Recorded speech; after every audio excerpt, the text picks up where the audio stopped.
首先是配对，对码，外机长按后面的 Reset 按键，滴了一声松手，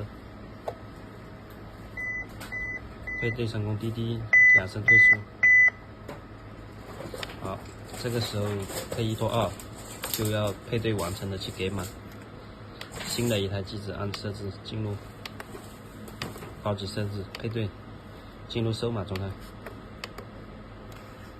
配对好的，直接按给码，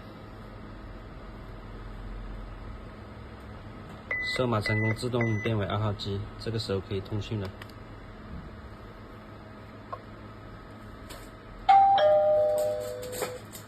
OK。